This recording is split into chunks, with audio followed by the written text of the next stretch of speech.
very regular weekly classes on internal medicine topics. And today I have a pleasure in welcoming Professor Vishwanath Krishnamurthy. Professor Krishnamurthy is a well-known teacher and is Professor of Medicine at the famous MS Ramaya Medical College. And also the topic which he has chosen is the topic meant for internal medicine residents and teachers regarding approach to FUO or PUO. I think as you all agree that now with the constructing Mm, the areas of working, PUO continues to be one of the major important condition which an internal medicine has to see, and it's each and every PUO is the most challenging thing, and I'm very sure Professor Vishwanath is going to basically enlighten us on how we should approach a case of PU. Welcome, Professor Vishwanath, and over to you, maybe after, for around 40-45 minutes, and we'll have 5 or 10 minutes of discussion. Over to you, sir. Thank you, sir. Thank you for that nice introduction. As already sir said, it's one of the, I can say, very challenging topic. Theory-wise, I may talk a few things, but I think as clinicians, we all know how tough it is. Because when you are treating an acute MI or heart failure, at least you can convince the patient that or the attendant saying it's heart failure. But when you're treating a fever case and it is not resolving, they will all look at you simply in a stare saying this fellow cannot even treat a fever. But we know the difficulties associated with that, especially in the colleges or in the corporate hospital. So the next 30-40 minutes, probably I would like to talk about what is this FEU basic definition, and whatever the concepts we can just talk about this. I think most of us would have encountered this as whether residents or as faculty, talking about or trying to deal with the case of PU. There have been a lot of changes in the definitions. So for completion purpose, of course, I have put these definitions. First defined by, we all know Peterson Basin, and probably he had encountered about 100 lung fevers, after which he concluded that it can be defined as persistent fever or temperature more than 38.3 degrees Celsius or 100.4 degree Fahrenheit, which evades diagnosis for at least 3 weeks, which including 1 week of in-hospital investigations. I think there have been a lot of changes in the definitions further on because of the changing scenarios. Now, for example, if we compare treatment of the same fever patient 20 years back, 10 years back, or probably what we are doing today, there have been a lot of changes, whether it's in the understanding of the disease or with respect to investigation of the disease. So obviously the definition of PUO changes, its epidemiology changes. Probably then what we considered as a PUO can now easily diagnosed with a point of care machine. So this has happened, and there have been a lot of evolution. There have been a lot of changes which are suggested. I have not gone through the thing because at least there are 5 to 6 different types, but clinically for us it may not make much of a difference. So this again was modified. The definition is uncertain diagnosis after 7 days of hospital stay or more than 2 OPD visits. So this had to begin because nowadays we have moved from the inpatient to more of outpatient visits. Many studies also stress the importance of quality rather than quantity. So, for example, 7 days you have hospitalized, but not much investigation done. You don't have facilities. Then again, FUO is a question mark. Hence, it was recommended to replace the time-defined criteria by more of a qualitative panel, which includes set of basic investigations. The pathophysiology in the immunocompromised is also considered, leading to further modifications. The definitions is just historical concept. Why this keeps on changing? One, of course, initially it was defined on a particular age, particular time period. Now the time periods have changed, the investigation modalities have changed, understanding of the disease has changed. Obviously, the PUO definition also changes. Now, again, the causes of nosocomial fever, leukopenia, neutropenia had to be ruled out, as these conditions will have different etiology pattern. Now, later, again, they use the term prolonged unexplained fever instead of that, or inflammation of unknown origin. There was another word that was used to imply the temperature criteria not to be fulfilled if CRP and DSR is elevated. I think we have all seen in COVID cases many times, elevated CRP as ESR or more pro-inflammatory, which defines pro-inflammatory is more dangerous than fever alone.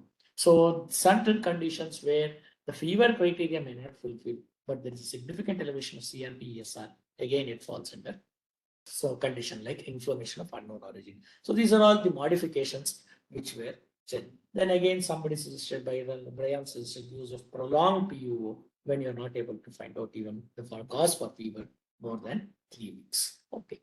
So proposed 2021 definition, what we can use at present is a fever greater than or equal to 38.3 degrees or 38 degrees, which persists or recurs. I'll tell you what is a recurrent fever later. Two, duration of fever is more than 3 weeks. So the duration of fever should be more than 3 weeks. C, it is in immunocompetent patient. D, no diagnosis after standard minimal diagnostic protocol. So this is what the stress on qualitative investigations was made rather than quantitative, because we have seen, probably we have all worked in certain hospitals or government those days when it was not so easy to get investigations. For example, even if the patient is on for a week, we may not be able to get all the required investigations. Now things have changed in corporate hospital, 24 hours of admissions, 90% of the investigations also.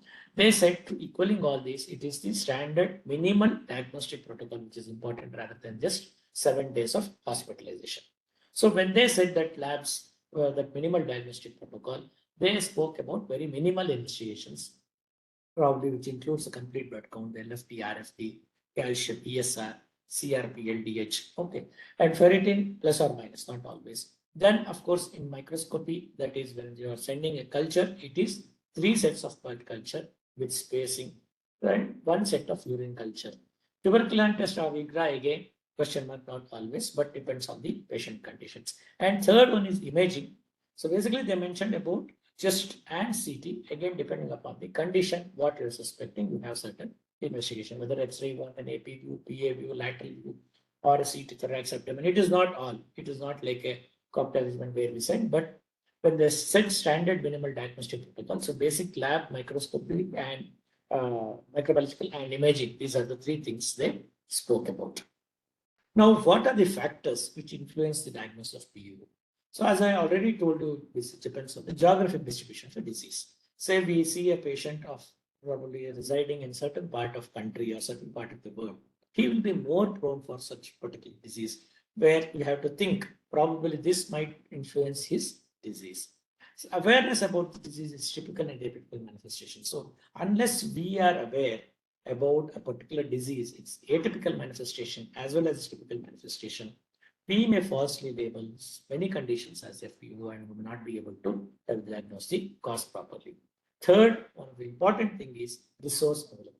So as I've already told you, as some of us, if we have worked in government sector, now of course now there is a lot of investment in health and there is a lot of good changes, but in those days it was really so difficult to get investigations as on hand very easily. It was not available. So resource availability is something very important, which influences the diagnosis of cause of PUO.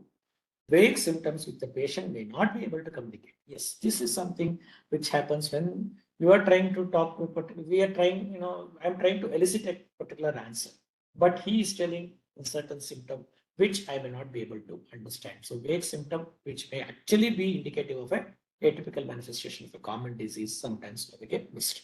Illness whose manifestation appears very late. So they may not be ill now, but probably after a certain time, they may be. So the temporal correlation might be missed in such patients. Then illness with a delayed positive test. So probably with these to go together. Classification of PUO. So how do we classify PUO? When we say PUO, pyrocephalon, we try to define what is PUO, what are the factors which influences PUO. Now, basically, there are 4 types of PUO which we encounter, whether it is an infective cause, non-infective like inflammatory, neoplastic, or miscellaneous cause. Okay, so basically there are 4 types of PUOs, and this infective 17 to 35, 24 to 36, neoplastic 10 to 20. This percentage may slightly differ when you are treating Indian patients, or probably we take a Western data. So that's why this range might be a little confusing. But again, in Indian conditions, we have to still think of infective as the most common rather than inflammatory, neoplastic, and miscellaneous. But nowadays, we are also finding a lot of inflammatory conditions in our setup, maybe because of better investigations. So this is something I took from NEJM article recently. So nicely, they have four broad categories of FUO, and this was published in NEJM, one of the review articles. So there they have categorized as one is classical FUO, second is nosocomial FUO, third immunodeficiency associated FUO, and fourth is travel associated fever. So this is the broad classification they have made. So classic FUO is what probably we are all discussing here. Okay, with then you have nosocomial FUO, that is fever of unknown origin that develops in hospitalized persons. So they have included that. Again, they have classified that nosocomial into ICU patients and non-ICU patients. Okay, so nosocomial FUO, classic FUO. These are the two things. The third one they have defined is immunodeficiency associated FUO. So who are those patients who are immunodeficient? Organ transplant recipients, patients with neutropenia, hematopoietic cell transplant patients, patients with HIV infections not receiving ART, and patients with AIDS. So these are the four different sub-classifications they have done based on immunodeficiency associated FUO. So each of these categories, they have certain definition and causes. Of course, you can go through all the causes, it's available there and in NEJM. So the classic FUO, nosocomial immunodeficiency. The other interesting thing is here it is travel associated fever of unknown origin. Probably, they encounter a lot of immigrants and travelers there. So I think the stress when you read the article is they have come up this travel associated with fever. So causes include malaria, enteric fever, leptospirosis. So they mean that whenever a patient has traveled from an endemic area to their place, so probably these are the things they want to consider. So this is a broad categories of fever of unknown origin: classical, nosocomial, immunodeficiency associated, and travel associated fever of unknown origin. So this is again a summary of whatever that mentioned. I think you can just this is 22 NEGM article. It's a beautiful article. If you go through that, this classification can be found. The same thing has been mentioned here. Now, what are the terms to rule out before I start labeling it as FUO? So first is exercise-induced hypothermia. Moderate exercise lasting for some hours with rise in temperature, but no rise in ESR or CRP. That is very important. They sweat during temperature elevation. Then you have factitious fever. So probably some injection of contaminated fever or fraudulent fever. Patient temperature is normal, but thermometer is manipulated. So this is again identified by simultaneous measurement of temperature at rectum, ear, and mouth. And there will be dissociation between pulse and temperature, because we expect certain for every degree rise for a particular pulse rate to rise by 10 or so, but that may not be seen in this fraudulent fever. So we are ruling out all these before I talk about PUO per se. So I think this is all a famous statement by Dr. Osler, whom we all adore. See, this what is great three enemies: fever, famine, and war. So probably he had told then.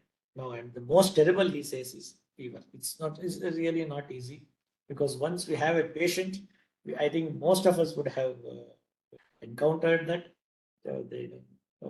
He can't even reduce the fever, coming from weeks together, months together. So we will see how we can approach certain types of fever, and how are we able to manage things. So first of all, as probably we were all told by our seniors, professors, probably now how we teach, history is something very important, which can Dr. Vishwanath, can you speak a bit louder? There is a message in the chat box that your voice is not audible. Thank uh, you. now is it audible, sir? Is it better? Audible to me. It's definitely audible. Thank you, sir. So history is something I think we have all been taught as the most important armamentarian. In spite of large number of investigations, definitely we need to get it. So dissipate that, probably just ask the temperature. What is the type of temperature? Go back to basics. This may look or sound really something very primitive, but definitely I tell you, these small tips might sometimes help you in trying to reduce the fever. Whether it is a continuous fever, whether it is remittent fever, whether it is intermittent fever, whether it is relapsing fever, whether it is undulant fever. Yes, we teach this, for the third year, fourth year MBBS students. We may think it may not be applicable to us, but certainly sometimes, say for example, if it is a intermittent fever, they probably may think of a certain disease. If it is a relapsing fever, yes, fever is separated by afebrile period, so probably have certain diseases. Undulant fever, which has some certain rise and fever of temperature like a wave. So probably I'm dealing with a brucella. So type of fever, again, history-wise is very important. That is the first question you are going to ask. Now I told you about recurrent fever. So recurrent fever, there was a lot of material on this, but one of the things which says is these are fever episodes with afebrile period in between for at least 2 weeks. So there is a fever, then again patient is afebrile for the 2 weeks, then again he gets particular fever. Okay, so the abnormalities for the investigations may disappear during afebrile period. So it's absolutely normal.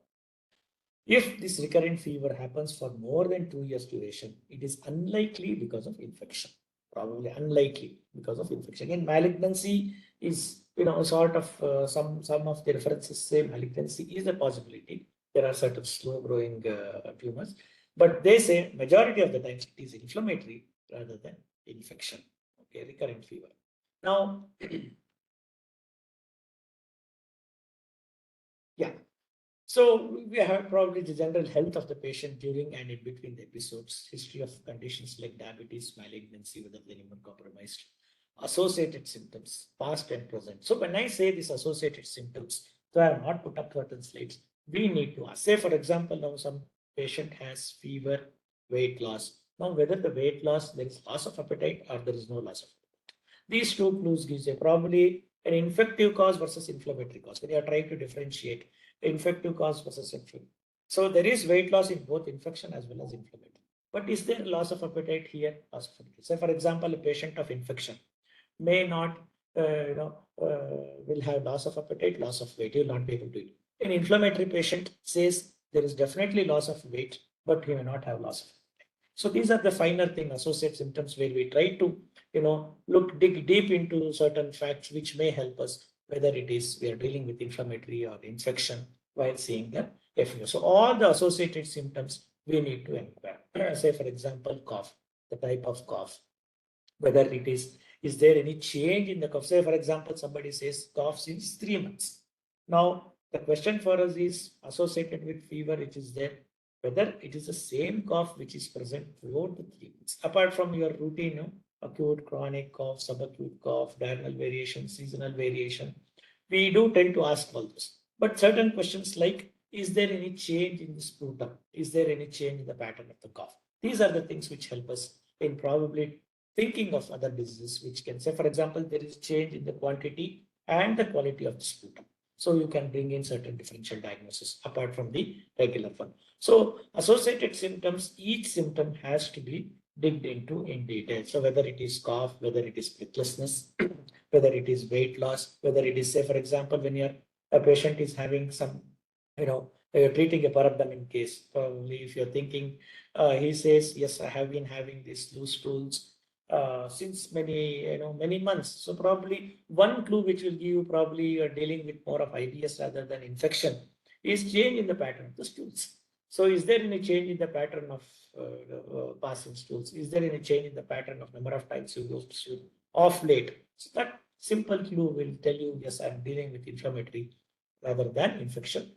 So okay, these so what I mean to say is each of these associated symptom has to be looked into. The other important thing is medication history. Medication history, so we need to see whether he's on alternative medicine, allopathy, our own medicines, if he's on a particular drugs which may cause fever, or over-the-counter drugs. This is something we have to inquire the patient, because nowadays most of the medicines you can get in medical shop over the counter. Even though there is government would have restricted it, but unfortunately you can get any sort of medicine. except very few drugs, most of it are available. So OTC drugs have to be asked for the patient. Then travel history, again, occupational, environmental, animal exposure. So we have had cases where, with some photographs, we had one presentation from one of the pulmonologists. She had seen a patient of PU with chronic cough. Probably one photo cleans the diagnosis where she had seen pigeons behind a particular that particular person, and they had went on to diagnose sickle. So, environmental, animal exposure, travel history, occupational history has to be taken in detail and see if this can lead us to particular thing. Then you have high risk behavior for immune status, neutropenic, and HIV. History of contact with ill patients. Again, family history of similar illness has to be inquired. History of previous hospitalization to be inquired, as there is increased risk of hematogenous spread of infection through invasive procedure or implant device. So, one of the classification there, if you had seen in nosocomial FUO, was ICU, non-ICU. And had one of the slides I had mentioned that certain diseases may not show at that moment. They may later present, they may manifest. So previous hospitalization history has to be inquired because of the hematogenous spread. Then, of course, history of travel. It's very important. Where, even in our country, we should know, because nowadays there's a lot of traveling in one. Unlike previous times, they would have gone to different places. They would have got outside the country also. They would have traveled. So at least in Bangalore, we see there's plenty of travel. They come directly. Probably last 2 weeks back, I had a patient with who had traveled just from Europe, had 3 weeks continuous fever. Of course, it turned out to be an enteric fever later on, syphilitic, but it was so difficult because he gave a travel history. We were thinking of some rare diseases. So traveling is there, and history of travel is something we have to inquire because that might give you a different perspective. And of course, this chemoprophylaxis for malaria, plasmodium, again, malarial prophylaxis may this more or less, so probably somebody is traveling from other countries, say United States to India, frequently asks what chemoprophylaxis I to take, or somebody traveling from our country to certain places of North Africa, again, there certain chemoprophylaxis has to be taken. So those conditions, this travel medicine, this you might give a clue. History of typhoid and malaria in contacts, yes. Prior history of PTB exposure, most important in our setup, which we have to inquire. I think this again, I have already told you, history of exposure to animals and animal products. Patients with unexplained symptom localized to CNS joints, some rare diseases like treponema should also be done. That's a different thing. So, what are the points to be noted? Now, history, we have done history, as I told you.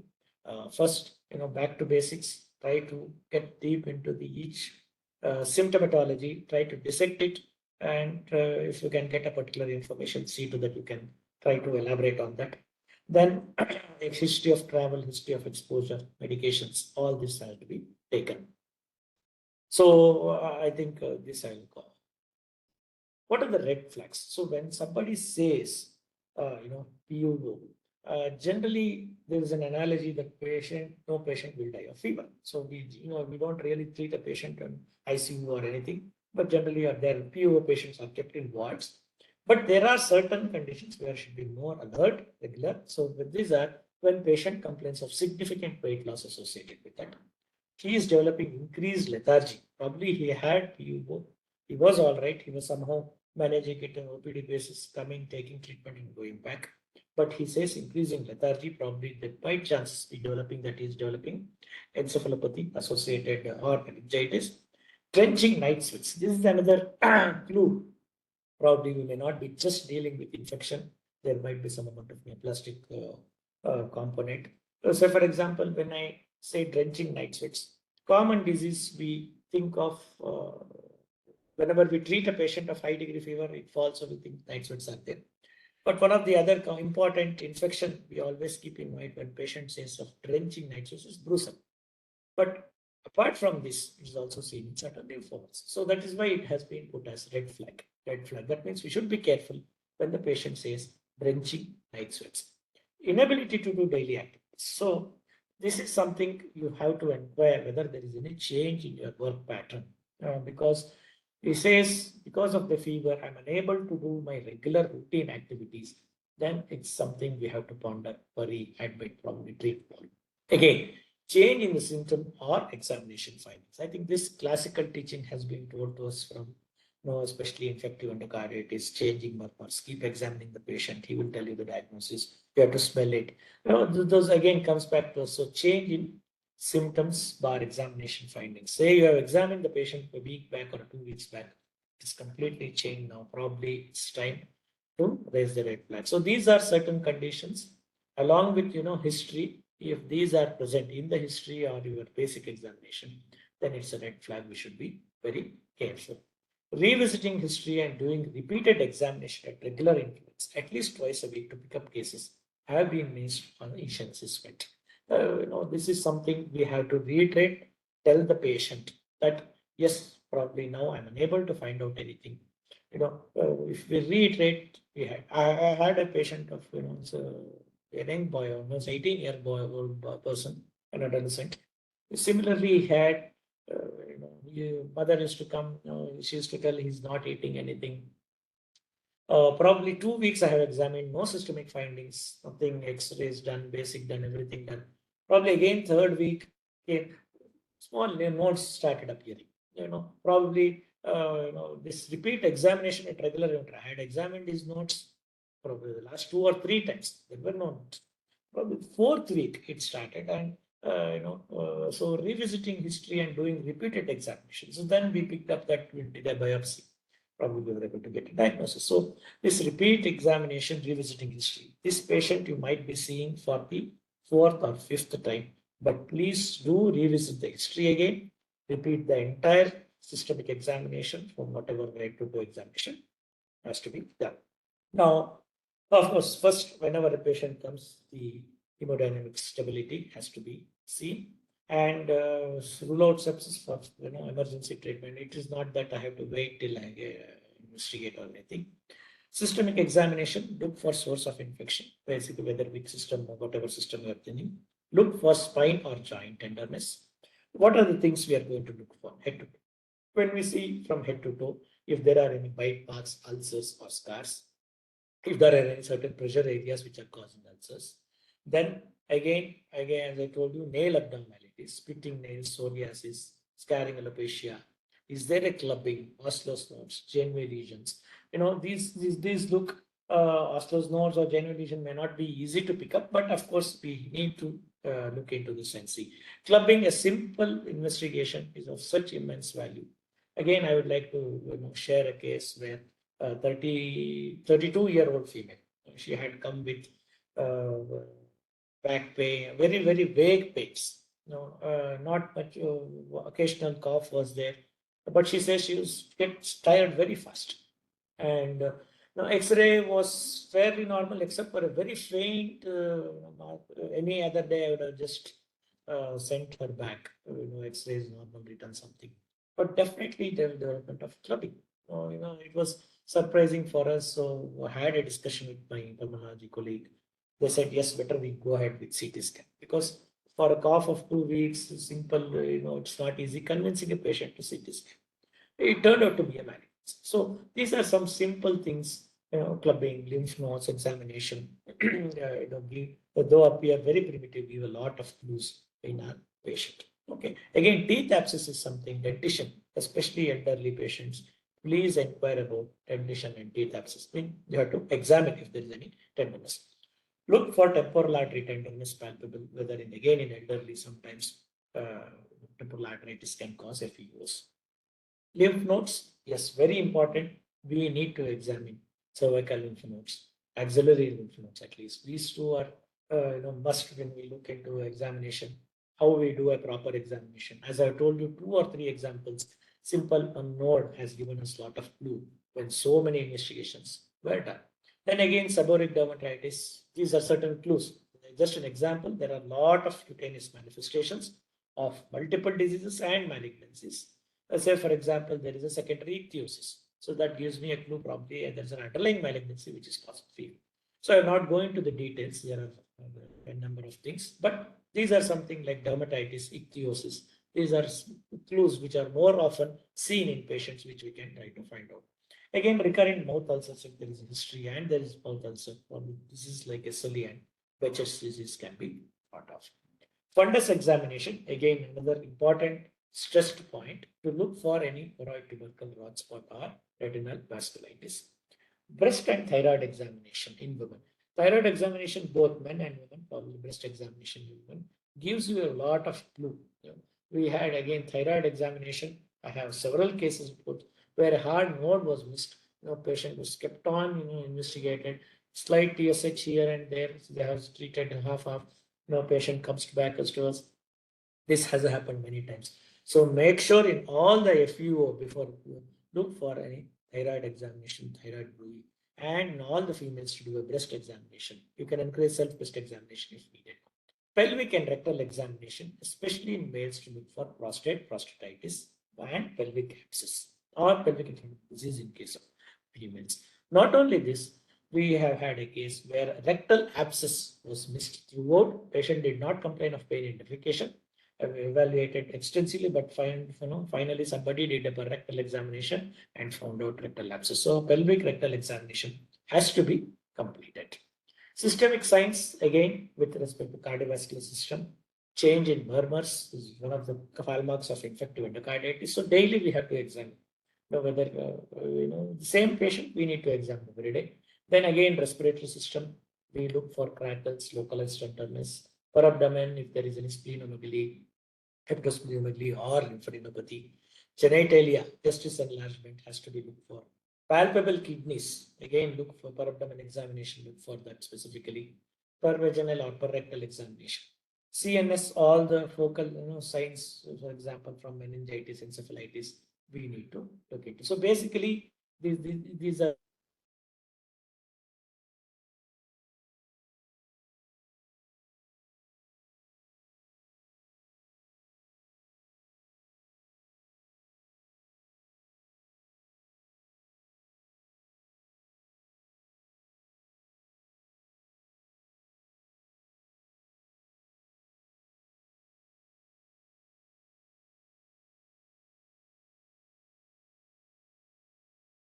May come to you with low grade fever. But once you do a thyroid functions, once you do a hemoglobin, then you can find out that no other cause is discerned and patient may be treated for anemia and thyroid hyperthyroidism and the fever might improve. But we know that there are three important groups of PUOs. One group could be an infective cause, and in today's era, either it is a common infection like tuberculosis, but located in a remote place, let's say liver tuberculosis or tuberculosis of the bones, or it could be a rare infection like histoplasmosis, which can get manifest in today's era. Second is the group of inflammatory disorders, which are non-infective in origin. Now, some of the examples could be something like Still's disease, something like so a young female who comes to you with joint pain, some rash, and has a very high ferritin level and a leukocytosis, a diagnosis of Still's disease could be there. Then patients like SLE, rheumatoid arthritis may also manifest SPU. And the third group, which is probably more common in elderly, could be underlying malignancy. We know that the cause of the fever in all this is the inflammatory markers which get manifest and which can present as a cause of fever.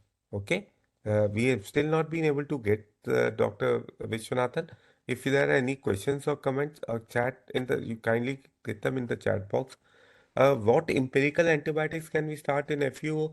I don't think there is a need for us to be very aggressive unless you are suspecting a clear-cut typhoid fever or a rickettsial fever. A combination of ceftriaxone and a doxycycline is a very good combination which can cover almost all the known organisms. So ceftriaxone can cover enteric fever, gram-negative infections, and also gram positive, and rickettsia can be covered by doxycycline. So this is a good combination. However, one should not rely too much on static antibiotic. First, we should try to figure out what are we dealing with. based on the history and physical examination. I can share with you my experience in last 40 years of FPOs. I have had patients coming to you with FUO with a with the cardiac findings, but the diagnosis was not endocarditis. It was something like a left atrial myxoma. I had a patient who presented to me with PUO for almost in 3 months duration, and it turned out to be a Still's disease. I had a patient who had PUO, and it turned out to be a dissection of aorta. So these are very, very rare causes of PUOs, but by and large, infective, inflammatory, and malignant causes can be diagnosed based on the history and physical exam. Now, uh, criteria of FUO given in Harrison in second points of no immunocompromised state, but sir taught FUO in immunocompromised category, which is right, sir. So no, sir mentioned no immunocompromised state. There are three categories of FUO. One is FUO in a immunocompetent patient. Second is FUO in an immunocompromised state. Third is FUO in an HIV patient, and that can be role of glucocorticoids. Once you are sure that there is no infective cause and you are dealing with an inflammatory cause, then a short trial of FU can be given, of steroids can be given. Some of the indications where one can give steroids is something like a temporal arthritis, an elderly coming to you with pain, headache, and a very high SR, fibromyalgic syndrome. So these are the patients who can respond to steroids, but doing sort of giving steroids uh, blindly will not be of much benefit. My opinion on azithro in enteric fever, well, we had a class on enteric fever. Sir, welcome back. So, Can you hear us? Yeah, yeah, yeah. I yeah, don't know. we I can don't hear your know voice. right It's here. not. So I was just trying to hold the fort by Yeah, yeah, talking to yeah, the yeah. Thank you. student. Thank you so much, sir. Right, Thank you. you can continue. Thank you. So sorry. Yeah. So I'll just continue with this. Uh, so the potential clinical clues should be looked into for examination. That's what I probably tell. Something this we have to avoid haphazard workup and unnecessary investigation because not only burdening the patient, but it will not lead to any of the results because false positive results cause more confusion in diagnosis. Just now, probably yesterday I had a patient who was referred for weight loss and fever. He has undergone CT brain, CT abdomen, CT thorax. He has undergone ECG, echo. Yes, of course, it's maybe needed. I'm not saying these investigations are not needed, but targeted investigations are the most important thing. So before we send each of the investigation, probably the residents and all of us, should think, what if this comes as positive? What if it is negative? If we don't have an answer, better we don't send the investigation. Always, even whether it's a PO or probably supplies to any of the things. So it is more commonly due to rare manifestations of a common disease rather than a rare disease. So consider discitis in a patient with back pain, tenderness. Consider empyema in a slowly resolving pneumonia. These are the certain clues. Consider peritonitis in a patient with ascites, TB in a patient of sterile pyuria, endocarditis in a patient with skin commensals like cons, consider chronic prostatitis in patient with liver infiltrate exception. So these things we need to inquire. So but all easier said than done. As Sir Ostler has again said, if it is not for the great variability among individuals, medicine might well be a science, not an art. So it is. I can tell you a lot of investigations, but each patient has to be considered individually and looked into. So these are certain basic investigations we are going to look into: baseline investigations, CBC, RFT, LFT, coagulation profile, ESR, CRP, creatinine kinase, blood cultures, chest X-ray, USG. So in the definition, when I told you some minimal diagnostic protocols, these two come into picture. Cultures must not be repeated unless the previous history taking while giving antibiotics. So probably it was done again. You develop fever, yes. And when sending blood culture, multiple samples from different sites, so probably 3 samples we always send, increase the chance of growing fastidious organisms, probably like histoplasma or as a group of organisms. So when I say, that's what I was telling, when I probably think of X-ray, I would like to see certain diseases in PU and not certainly. When I'm looking for CCT, abdomen, pelvis, am I looking into an abscess or malignancy? Scans, infection, again malignancy. Technician scans, again occult abscess. MRI brain, bone marrow biopsy, PET CT, echo, venous Doppler, endoscopy, all others. These do not come at a time. Remember, first is the minimal diagnostic protocol. Then, based on targeted therapy or targeted infection, we are going to look into each of these. So, these are certain second line investigations. Second line investigations only when you have a certain clue, probably a strong suspicion of when, say, SLE in a particular patient. Then you are going to first send, look into ANA, look at the ANA profile, not ANA profile exactly, what is the pattern of ANA. After seeing pattern of ANA, then jump to ANA profile. Again, jumping directly to ANA profile, not looking into ANA, again will land you in trouble. So each of these second line investigations, we need to see first what is the basics. Say, this is just an example. SLE, first I'll send ANA. ANA is positive, what is the pattern? Then I'm going to look for ANA profile. Okay. So all the second line of investigations, we are going to come into picture later after the first line of investigation. Again, third line, like pituitary screening, thyroid functioning. Thyroid functioning can actually come in the first line itself. No, probably this was good. Synctitis. These are specific tests which you are going to do when you have a specific clues. Okay. PET CT. This is something nowadays we are using a little more probably compared to what we were using it earlier. There are reasons, there is something called as fever protocol in PET CT. So where we send this fever protocol, they will specifically look for a particular type of, and a lot of FUOs have been actually solved with the help of PET CT, at least in our personal experience. I think even sir might agree with me. It is definitely beneficial nowadays. We write fever protocol and send PET CT. In a way, it we used to do, as I said, CT thorax, CT abdomen, probably MRI, look into each of these. Finally, the cost is also, if you do multiple CT scans, MRIs, amount of exposure, it definitely decreases the exposure. Plus, the cost will also work out to the same. PET CT, if you have, at least in institutions where they do it at a lesser price, it's a bone in treating FUOs. It helps to see inflammation, but sometimes the disadvantage is, again, they will give you a final diagnosis. There is an uptake, TB versus malignancy. TB versus neoplastic. Consider, see, clinically correlated. That sort of a picture does come because it cannot really distinguish between those two.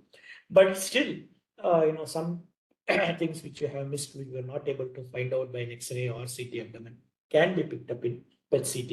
It's a very good armamentarium when used wisely in case of fever of unknown origin. So again, this was one of the nice algorithm which was presented in one of the JAPI journals. Because this I put because this is more or less with respect to Indian scenario. It's a very nice, comprehensively done with respect to Indian scenarios. Because if you refer most of our textbooks, Western textbooks, they're slightly different, where suspect first, inflammation, then neoplasm, then infection comes somewhere. But in our setup, whatever said and done, infection is the thing. So classic pyrexia of unknown origin, document temperature. Again, this is very important. Exclude HIV and steroid use. I think steroid use was talking about that. Carefully look for localizing symptoms, signs, examine for signs.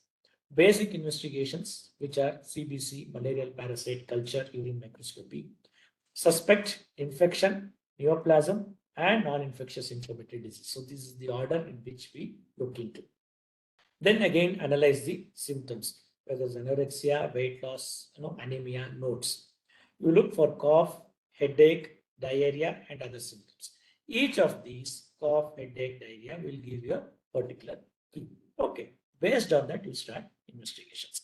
Again, these symptoms, anorexia, weight loss, likely neoplasm, you have a set of investigation.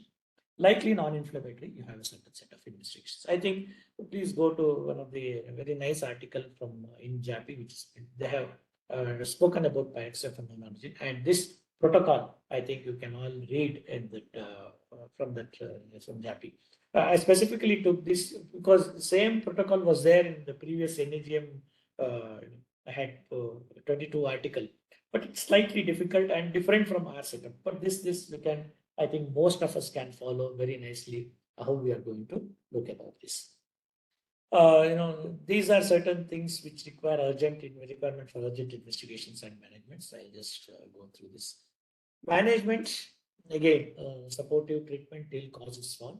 But again, certain conditions where there are red flag signs, yes, empirical antibiotics have to be given and empirical therapy has to be given in certain conditions. Say, for example, you are suspecting a temporal arteritis. Biopsy may not be always possible. Probably do an ultrasound, picks up certain, there are certain features. There is headache, there are, issues. So sir was talking about steroids, yes, but here if we try to wait till now prove temporal arteritis, patient may lose his eyes, vision loss. So such conditions, empirical therapy of whether it's antibiotic or steroids have to be given. But these are very few conditions. Most of the other time, it is supportive treatment till the cause is found.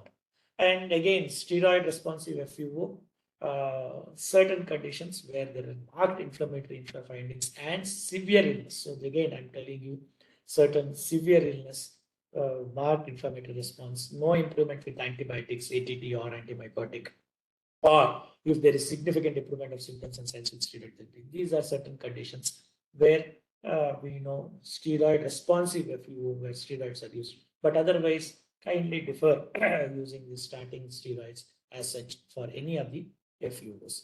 Then there are certain drug fevers. So this was an interesting, anecdote which happened during my probably post graduation. When I did everything, finally nothing was there, and my professor just stopped everything, and patient, became a febrile. So this was one of the case of drug-induced fever. It can start from 7 to 10 days after starting the drug. So please don't think patient is already taking since 10 to 15 days. So this might not be drug-induced fever. Certain drugs can also cause after 10, 7 days. It can start from 90, if fever persists for 96 hours after continuation, then it is not a cause of fever. That is something we have to look into. That is 3 to 4 days. So these are the set of drugs from antimicrobials to which agents which can cause drug-induced fever. I think this all of you can find it. Certain special considerations for the next 3-4 minutes I will talk. It's regarding elderly. So elderly, you may not expect the typical inflammatory response what we expect in a young person. So decrease severity and frequency of fever. This is something very important you all have to remember. Patient might be lethargic for many days, couple of days. Now only come with altered sensorium. There is more than 3 weeks history of easy fatiguability. They say feverish patients. This he's not exactly doesn't have temperature but feverish.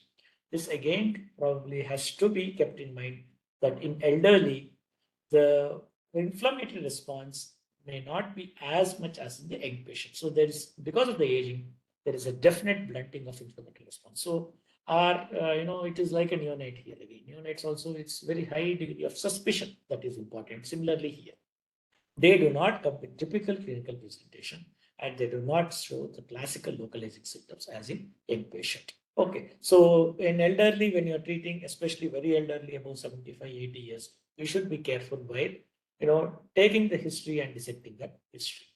Again, here in elderly doesn't mean rule out infection. Still, infection is there, and malignancy also may be there. There are other miscellaneous causes. Still, again, pulmonary tuberculosis is the important cause, because just because somebody is across certain age, only thinking of malignancy is wrong. No, all these are there. Common infections presents atypically. This is something so I have to keep in mind while treating elderly. There might be occult infection, IV line or invalid catheter, and presence of implantable devices like pacemaker.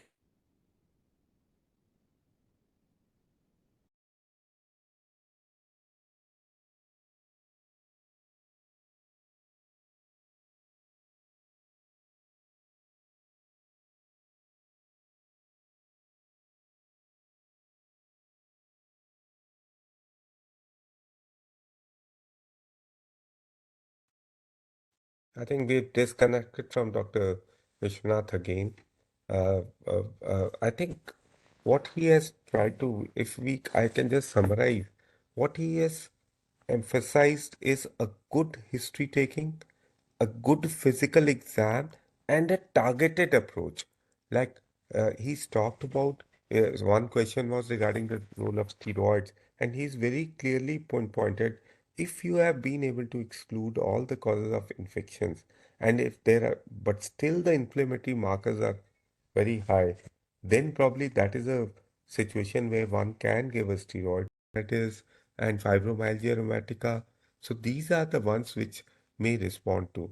Otherwise, any patient in the initial phase may respond to steroids because the inflammatory markers are positive, whether it is due to infection or not.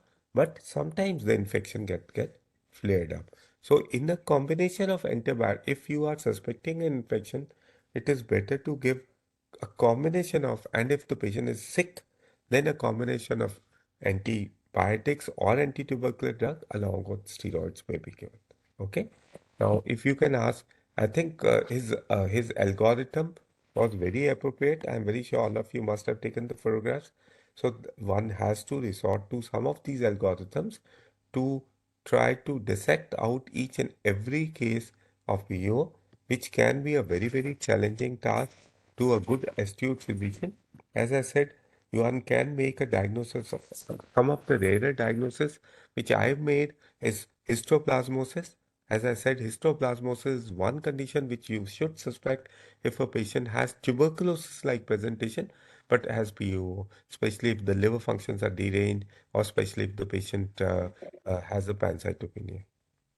Yes, Dr. Vishwanath, I think we are losing you Sorry, again and again. something happens. I don't know. It I, gets frozen. I am able to hear I you, don't. but I cannot speak. Yeah. So, So those so were the what we last can do is that, slide. yeah, I please just go wanted ahead to show and you then we what can Sherlock conclude Holmes. because, This one, that's all. Nothing else. Probably we should be yeah, like Sherlock Holmes. That's what I wanted to end while yeah, investigating. It's not coming. It's uh, okay. right. I think that was the basic thing.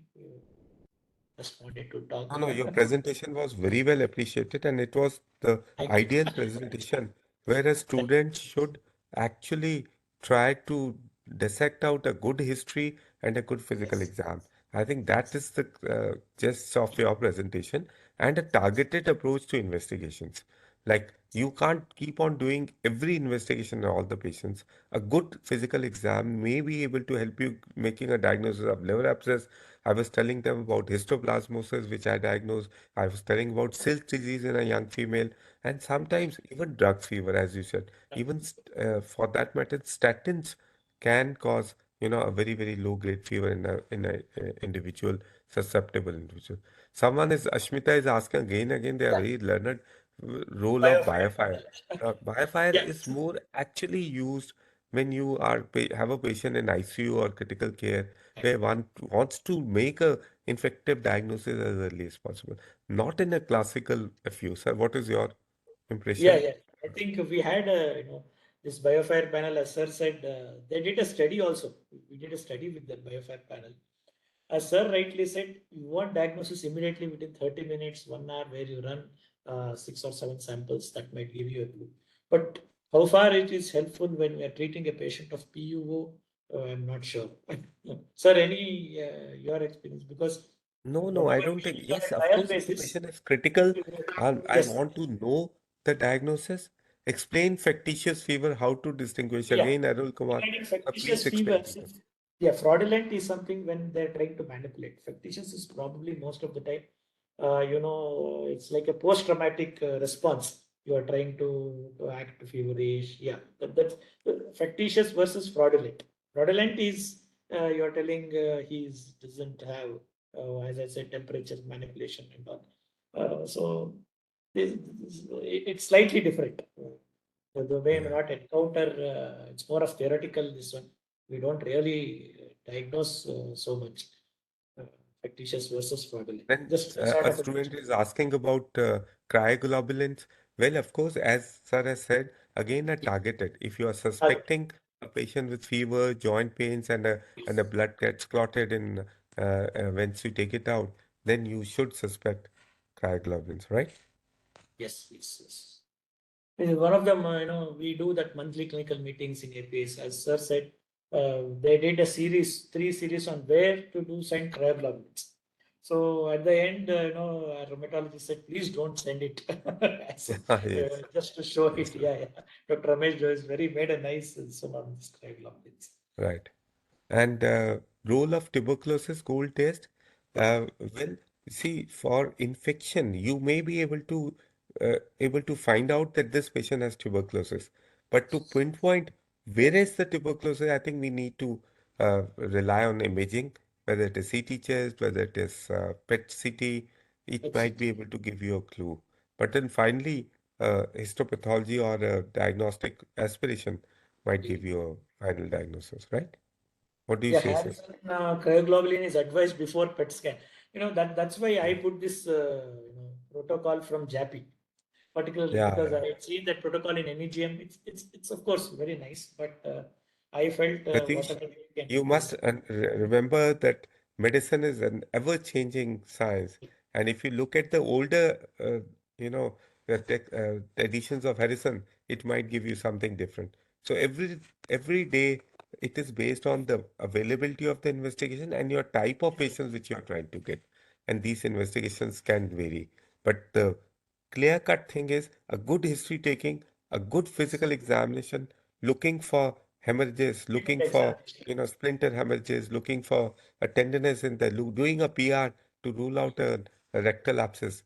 These are the ones which And Arun repeated Kumar examination. I again, think that's you have to stress right. HLH. Sir, in HLH, which is preferred etoposide and cyclosporine, this Again, is not depends on today's a type. part of today's uh, discussion. So you need to read more about LHH. Maybe we'll have one more class on HLH by Professor Vishwanath, and then we'll be able to see. It will depend on individual cases and based on the experiences of the treating physician, we use etoposide versus cyclosporine, right? Okay.